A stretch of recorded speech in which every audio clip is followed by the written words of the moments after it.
Remember when Mel Bridges joined the Brooklyn Nets in the trade that sent Kevin Durant to Phoenix? Immediately after the trade, he was popping off. The dude was putting up so many 30-plus point games, including 3 40-point games. He even averaged more points post-trade deadline than Kevin Durant himself. It made people wonder, were the Suns holding him back? Why didn't they let him unleash his full potential earlier? For a while, we thought the Nets found their new franchise player.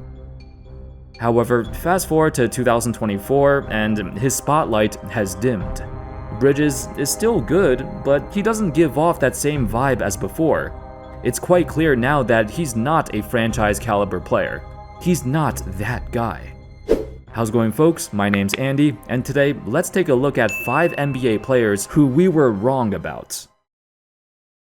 Mel Bridges. Continuing with Bridges, what exactly changed with his game that make us think he doesn't have the ability to be the star of a franchise anymore?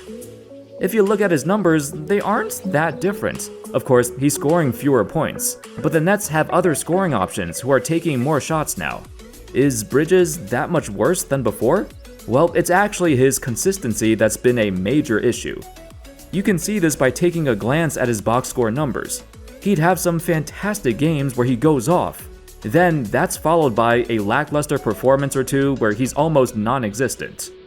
25, 30-point games followed by sub-15-point games on poor shooting. The inconsistent scoring comes from the type of shots he takes. While Bridges used to take a decent number of shots at the basket, roughly 31% of his field goals came at the basket when he used to play in Phoenix. Now that has dropped to 18% with the Nets. Bridges takes the bulk of his shots outside the restricted area, or in the mid-range, both areas where he's been kinda struggling, 44% and 41% respectively. Compared to other players who take a similar volume of shots, his efficiency is below average from those areas. It's not just his percentages either.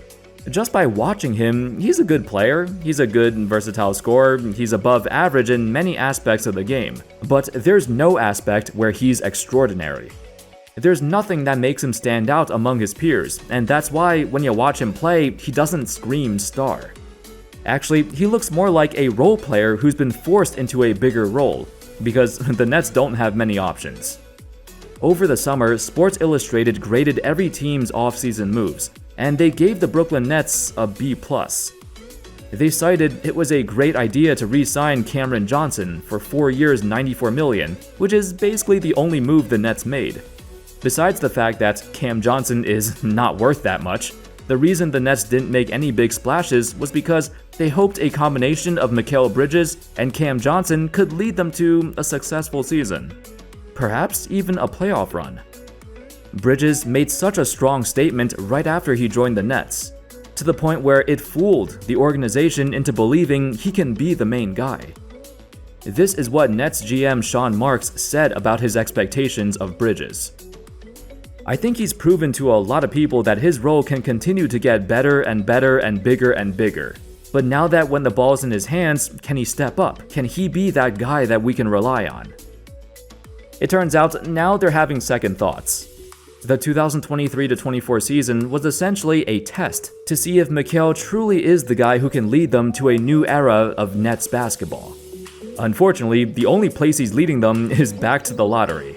Mel is not a bad player by any means, but he gives off the aura that he's more like a really, really good role player, as opposed to an actual franchise star. Colin Sexton. I will admit, I was wrong about Colin Sexton. After suffering a season-ending knee injury, plus getting traded to Utah and getting buried on the bench, I didn't think he'd ever become as good as before. Remember, this was a guy who averaged 24 points a game at the age of 21. But there were some holes in his game, and it's been so long since he's been able to reach a higher level. It made us think, perhaps that was his ceiling. Maybe he's not the budding star we thought he was. I even made a video talking about Sexton hitting a wall as the Cavs gave up on him. When he arrived to Utah though, it was kinda surprising it took so long for him to become a full-time starter. I feel like the Jazz tried so many different lineups, and for some reason, they were hell-bent on not starting Sexton, for whatever reason. It's not like he all of a sudden forgot to play. Even coming off the bench in limited minutes, he would occasionally take over games. Heck, even his own coach realized he might have made a mistake in not starting Sexton sooner. Coach Will Hardy stated, "When Sexton was first traded here, he was seen as somebody who scored a lot in Cleveland but wasn't on winning teams, and only thought about scoring, blah blah blah. And I think that probably seeped into my head a little bit last year." That's kind of a strange thing for a coach to admit, that the perception of Sexton is the reason he got scared of starting him. It took Hardy almost an entire year to realize that this guy is not selfish. He's not somebody who only cares about scoring. He wants to win, and their relationship improved over time. Sexton is extremely coachable. He's never complained about his role or his minutes. Since Hardy inserted him into the starting lineup, Sexton has shut up all the critics. He immediately put up incredible numbers, similar to what he used to record back in Cleveland, except now he's more efficient than he's ever been. One of his biggest knocks back then was, oh, this guy can get buckets, but he takes a lot of bad shots, and he forces the issue way too much, and his decision making was kinda poor, which led to bad turnovers. Every weakness he's had, he's made a remarkable improvement, especially when it comes to finishing at the rim. Sexton is averaging a career-high 76% at the basket, compared to just 61% back on the Cavs. This is driven by his insane determination and will. I know it sounds cliche, but I've never seen a player play with this kind of energy in a long time. The dude goes out and balls hard every night, and constantly plays like his NBA life depends on it. One time, I heard a Jazz fan say he plays with crackhead energy. Which, I don't know if that's offensive or not, but his effort is contagious. Most importantly, you can tell Sexton is a dedicated, motivated player who plays with a chip on his shoulder like he has something to prove, which he does. And he's proven he deserves his spot as the team's starting point guard. A year ago, when Sexton came off the bench, he was seen as a great sixth man. Now in the starting lineup, him and Markkanen are a legitimate 1A, 1B duo. It's unfortunate that the rest of this Jazz roster is either lacking in talent or too young right now to produce. RJ Barrett. I can speak for most Knicks fans that we all want to see RJ Barrett do well. We've spent years waiting for him to develop. While he made progress over the years, it just wasn't fast enough, and the Knicks front office was tired of waiting, especially when the Knicks are trying to contend.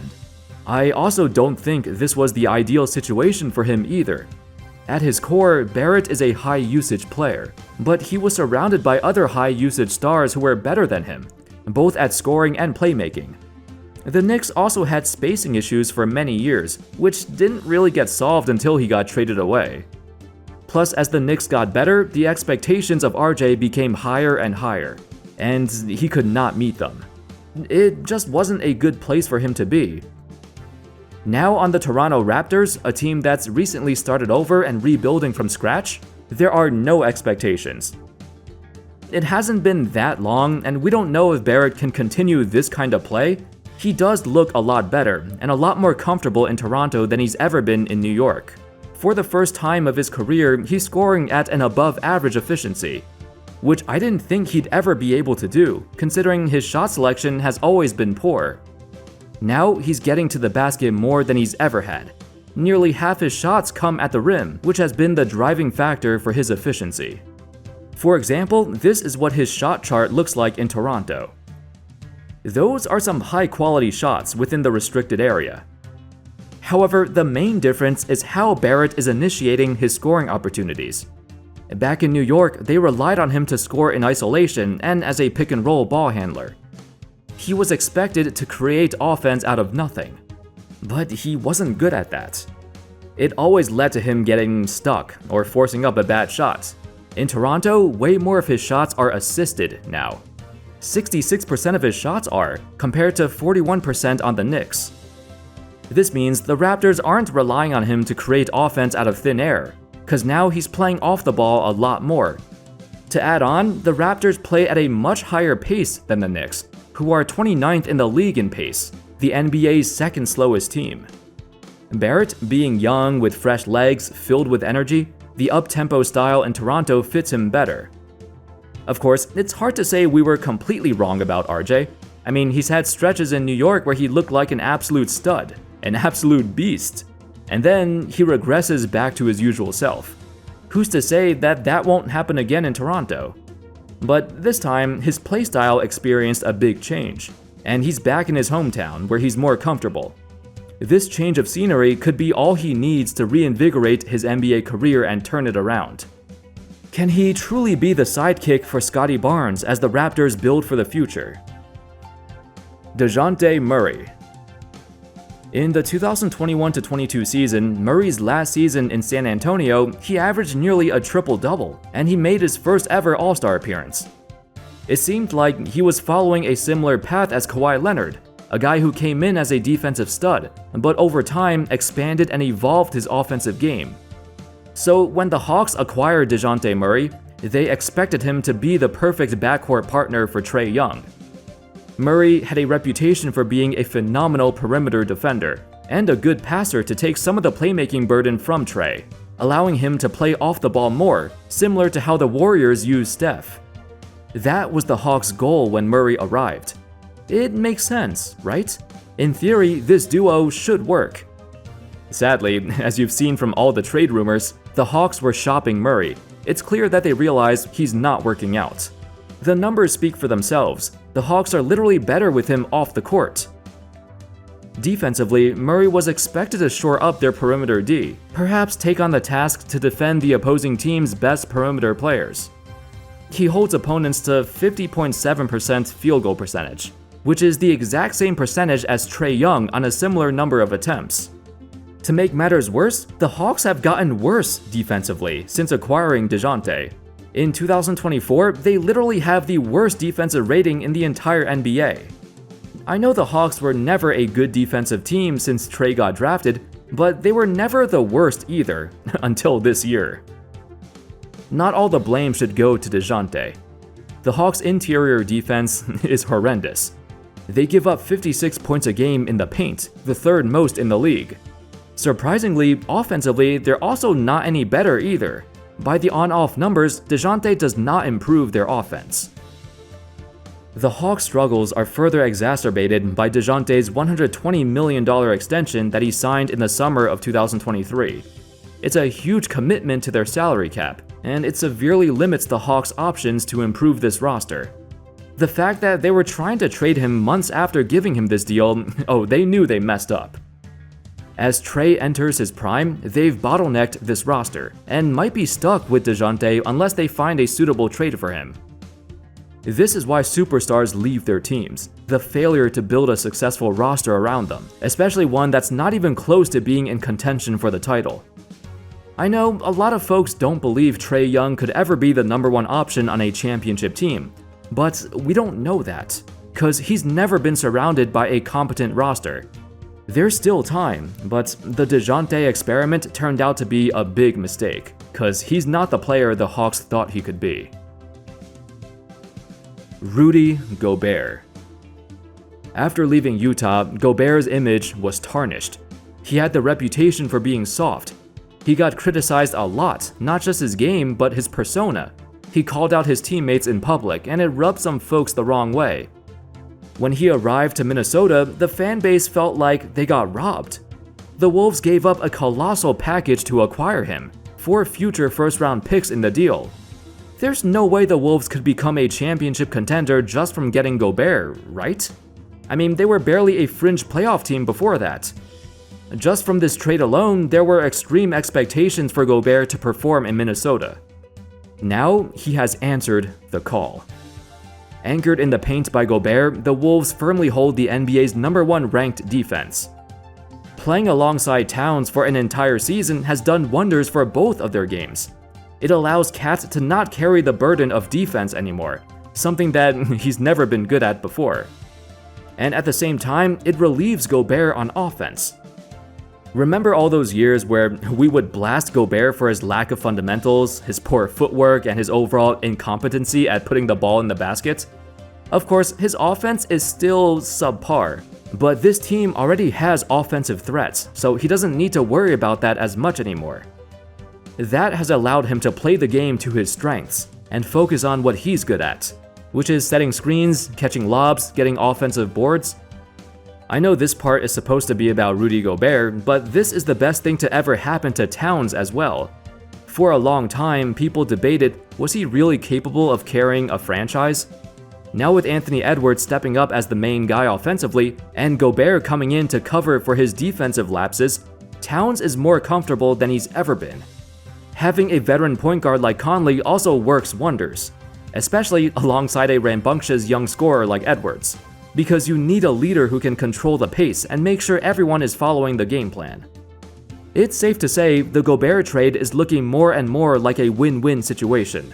The Wolves are now among the NBA's most elite teams, and all those critics of Gobert have been quiet, at least for now.